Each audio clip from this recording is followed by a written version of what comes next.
Welcome to the Slade Ham experiment. Hi, it's been a minute, hasn't it? I'm Slade Ham. I'm your host. On the other side of a victorious weekend. Tip of the hat to all of you who made it out to my live comedy special recording. The reds and whites of the studio reflecting the reds and whites present there on stage. It was incredible. I'm going to break down a lot of the what's in the house and the things that went into play. If you're just joining the show, I've been building, you can go back and listen to previous episodes, building towards a huge, big, giant comedy special, which we shot Saturday night at the Midtown Arts and Theater Center here in Houston. It was extraordinary. 7 cameras. Myself, Trey Tutson performed. I'll get into all of that. A toast to you, because I've taken the last 2 weeks off. I didn't do an episode last week. I posted a Slade Runner an episode or two before that. I've been hit or miss. I've been overwhelmed and swamped trying to put this special together. Now, a lot of people have asked. They asked me, especially day of, were you present? Were you there? Did you soak in the magnitude of it all? Did you take in everything? Did you enjoy it? And yes, I did. But if you recall, I've talked about this a lot in the past. I took almost all of the weight off of Saturday. And it was important because I've spent a lot of my life, you've done the same thing, we all do, assigning weight to certain things, right? Oh, well, this thing's going to be this thing. And then you create expectations centered around that. And then those expectations, when they don't come to fruition, because your expectations rarely do, because we're not psychics or fortune tellers. And when that doesn't happen, we end up disappointed. Ah, man, I thought this was going to... So I took all that off the table. The simple... Sorry, there's bottles rattling on this table. It's bugging me. All right, almost done. There, now they're not rattling. All right. The pressure of an event like that can be staggering, right? And I'm kind of glad. There's a bunch of different ways to make a special happen, right? I did it the self-produced way. Again, we'll talk about all the moving parts to that. But, you know, if someone just gives you a special, right? If you just... you're doing well, things are on the up and up. Someone goes, hey, we should do this, and then they handle all the pieces. Then there's a lot of weight for you to come in and nail your part. And I'm not saying there wasn't a lot of weight for me not to nail my part, right? It was there, but I had so many other hats on, so many other things I was thinking about, because this had been a process, and I had taught myself to enjoy the process. That's what some of you knuckleheads can't get through your head. There were 2 people. I've been online briefly, just like downloading the aftermath of the show, seeing what some people said, getting some pictures from some friends of mine. Cool stuff, right? Not like fan stuff, but just seeing what their experience was. And I've seen a few other people, artists in their own rights, posting these...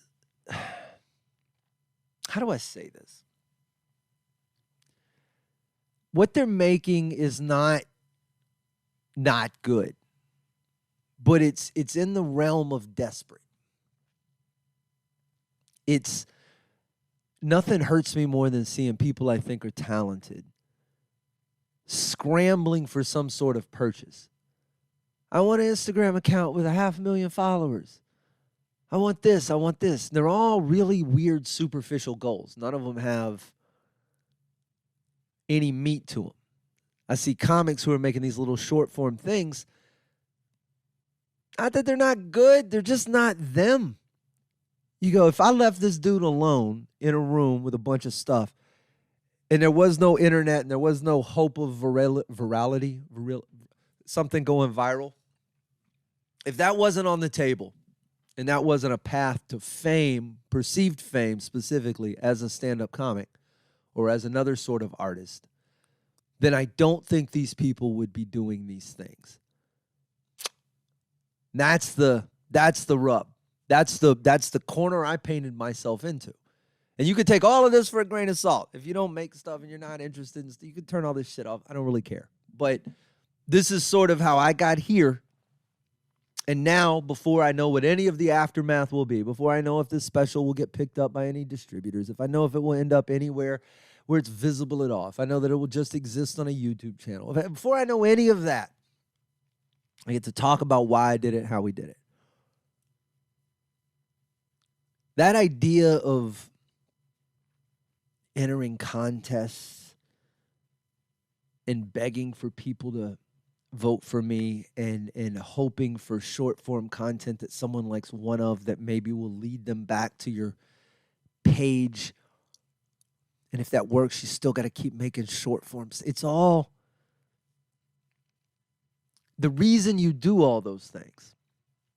This is what I challenge you to do. You got to stop and sit down and look at what you're doing and figure out why you're doing the stuff you're doing. What is the hope? Why would I make short form content on TikTok or YouTube or Facebook or any of those places? What is the purpose of that for me? It can only be a couple of things: to make money, right? As a source of income, perhaps. And the only other real thing that could be would be in the hopes that it would lead people back to what I really do, right? The way I know how to make money. I paid my bills with stand-up for 2.5 decades. Part of that, I had a club, I guess. But the rest of that, 2007, 2008, it's all been with jokes or some derivative thereof. So if I know that's my strength, why would I go do all this other stuff unless it was leading me to being able to do that thing I'm best at more, better, more lucratively in front of more people? And if that's the end goal, why can't I circumvent,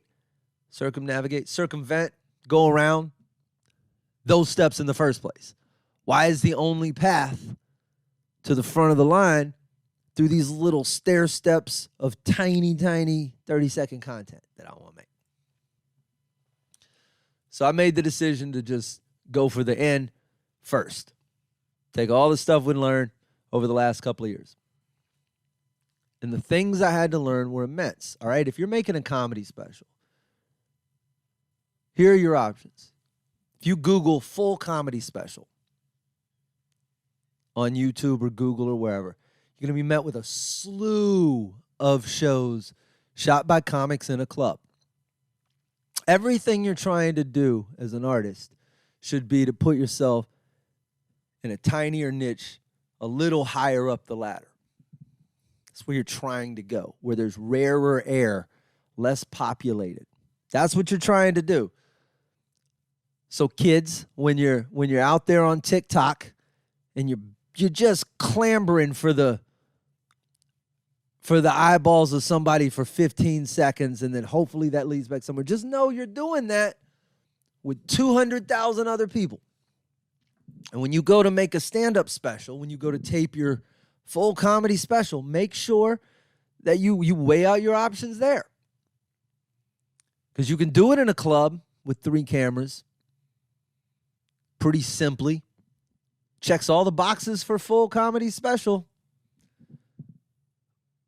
But how rare is the air? How many people are in that place? That's the math you got to do. That's what you got to look at.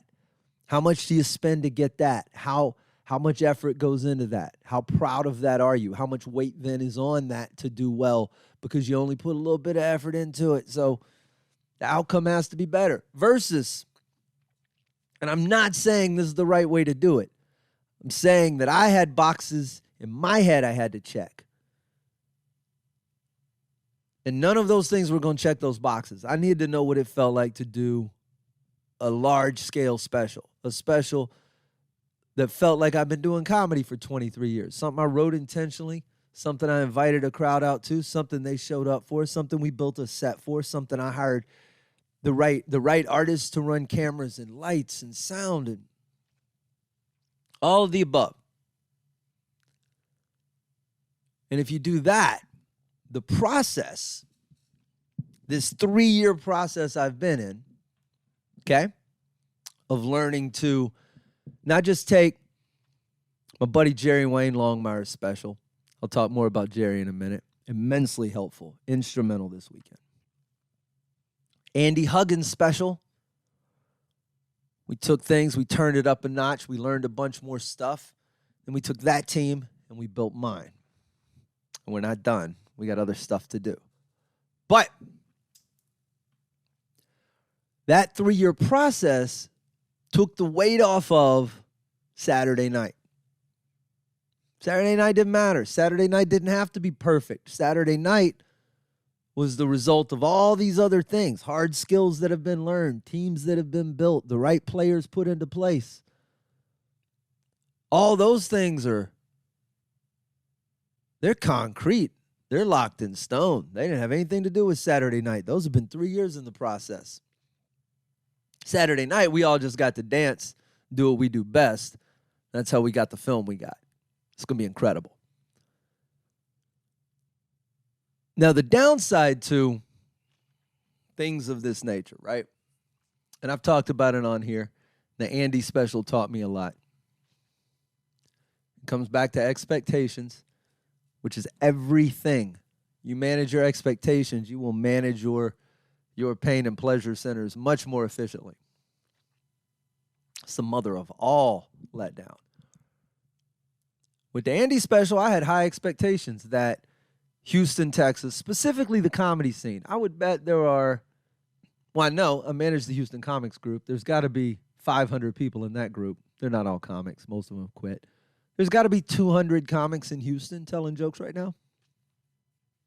You would have thought that last July when we shot Andy Huggins' special, the legendary Andy Huggins, 74-year-old septuagenarian. That's redundant. He's been doing comedy for 40-something years. He's a legend. He was Bill Hicks's best friend. This dude's been around. You would have thought that out of those 200-something comics with an invitation to come see the show for free, I extended that to all the comics, not just for Andy's, for mine. I'll talk about in a second. To have that invitation not picked up is astounding to me. How you wouldn't want to go see how the thing you're striving for happens, gets made, the moving parts, seeing it in action. Staggering. It was the same thing at Ali Sadiq's special. No real comics there. And then I extended the invitation again. And I think 2 comics took me up on the invitation from Houston. 2.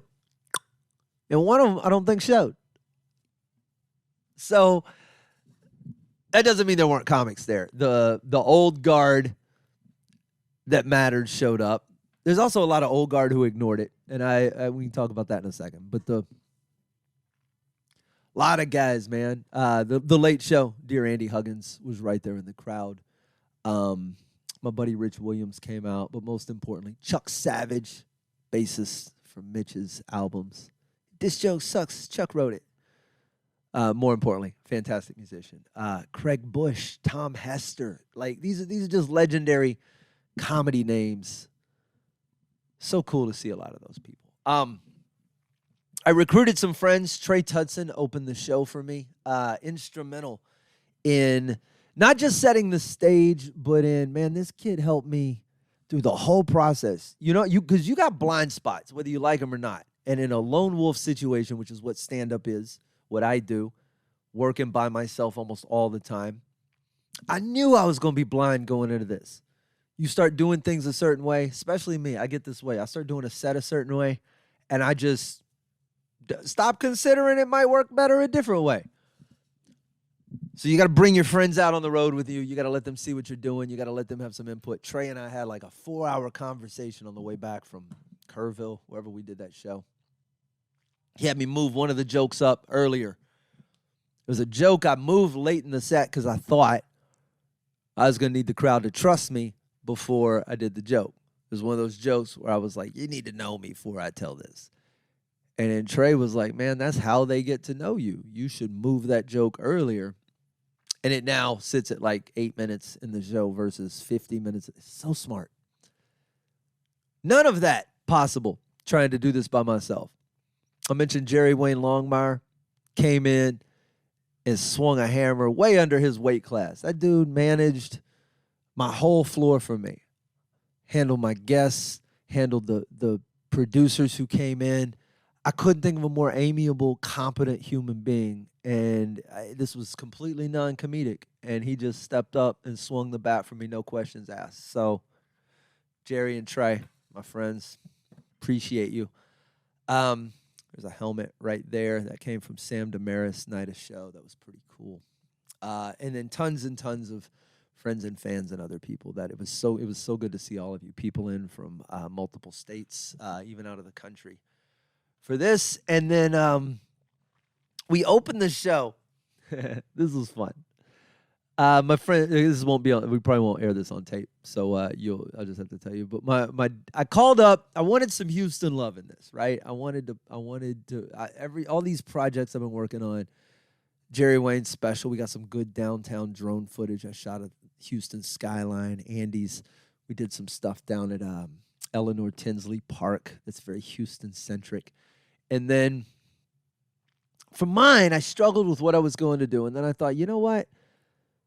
I should just have Scarface, the rapper from the Ghetto Boys, bring me up. That'll be cool.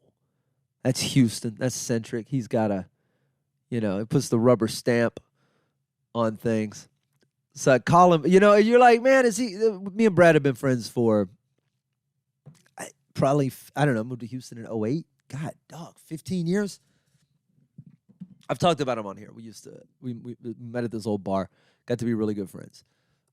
We did the Whiskey Brothers special. He came out and did some stuff with us. But what came to mind, you never know if somebody's going to be in town, what's going on, whether they're going to say yes, no. And, when I stopped going to this bar we used to hang out at, he and I, we don't see each other nearly as often as we do. We probably talk 2 or 3 times a year now. And I called him up. I was with Trey the other day. We had gone out looking for some clothes. We were sitting at this little cigar shop. I was smoking a cigar with my buddy, like one a year.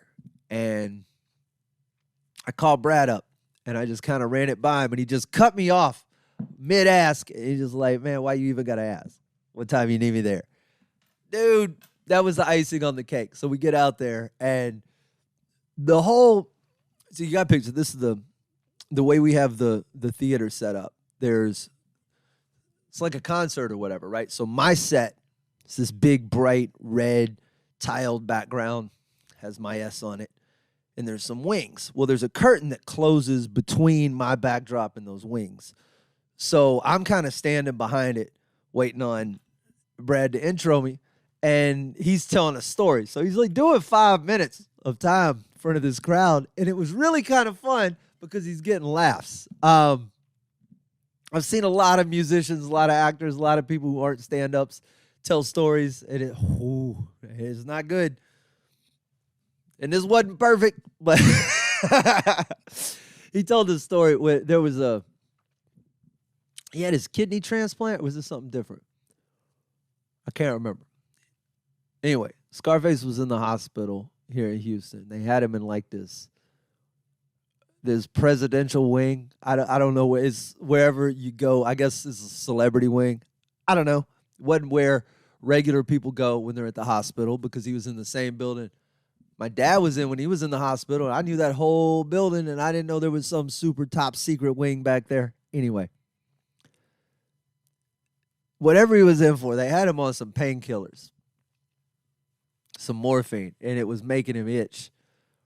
But he was loving the morphine because it's morphine. And he calls me up and he's like, man, my back itches so bad. So bad. I was like, bro, I got you. Nobody's up there hanging out with you. He's like, nah, I'm by myself. I'm like, I'm going to bring you a back scratcher. And I called up my partner, Sam, and we went out there with this back scratcher. And they wouldn't let me in. I'm not friends. I'm not family. I ended up I think I snuck up a dumbwaiter or some behind-the-scenes elevator. It was the most Mission Impossible thing. And then I snuck into that room, and then I remember the nurses coming in, and I was hiding behind a curtain so they wouldn't catch me. And he was no help because he's all morphined out. he said when he pressed the button, he would call it the train. I can feel the train coming. He'd hit that button, and then within like 30 seconds, it would wash over his face. So he said, film the train coming. And I went to film him, and he pressed that button, and he was gone before he even felt the train. So I kept filming him for about 30 seconds with his little tongue hanging out, drool running down his face. And then I just sent it to him, and I bounced. So he was telling that story before, from his point of view, before I got on stage. And it warmed the crowd up, and my buddy Trey brought it home. And really, really, really big shouts out to Adam Taylor and Rob Nielsen, my director and producers. And what a cool night. And the magic of it all, that the wait wasn't on Saturday night at all. We got it. We got everything. It's perfect. It's immaculate. It's going to make an incredible film. But I'm more proud of the process. I'm more proud of the fact that we put together a team. Paul from the Houston Ballet managed to work out the lighting scheme. I mean, just things I never would have imagined that are only possible because better people than me handled them, right? I was thinking about this morning. The whole process to this, that how saying yes in some instances, just one thing leads to another. I remember Don Barnhart asking me to go take that tour into Afghanistan because they were going to shoot a documentary. And I thought just some dude with a camera, you know, the way people I know make documentaries. Turns out that person was Jordan Brady, who shot I Am Comic. And he made this spectacular documentary, I Am Battle Comic. You should go look it up. But that relationship, my relationship and friendship with Jordan, led to him suggesting Adam Taylor, my director down here, and now dear friend and guy that I've made so many projects with. We've done Just a Bit. We've done the comedy specials. We're going to do bigger stuff. But all those little yeses and all those little introductions and just meeting eager people, and not everybody makes it. A lot of people have been discarded along the way. A lot of my comic friends, my best friends, people I thought were spectacularly in my corner, were ghosts through this process. And people I didn't think were going to show up at all came through in spades. You're always going to be shocked by people. And things like this, if you're vacillating between should I do something big, should I do something small, what should I do? Pick the most doable thing you can that'll teach you some skills. Everything you do is going to cost more than you think it does. Just know that. But know that if your goal is to make professional stuff, there's going to be costs involved. It's going to cost you money. It's going to cost you time. It's going to cost you your involvement. It's probably going to cost you friends. It's going to cost immense things. And that's what you got to do. That's how the cool shit gets made. So figure it out. Get out there. I'm interested. If there's something you're doing and I can give you 2 nuggets of help, I will. But make sure it's something you love. Make sure it's something you're passionate about. Don't come at me with some stuff you don't really care about. Because if you don't care, I promise I'm not gonna. Neither is your audience. Do what you love. Do more of it. I'm gonna cut this episode short. It's been an intense week. I'm just happy to be back. I'm happy to be here. I'm happy you guys are still around. And I cannot wait for you to see the finished product. We knocked it out of the park, and I couldn't have done it without an amazing group of friends and supporters and fans, and that means you. So cheers to all of you. And as always, guess what? I'll see you on another episode.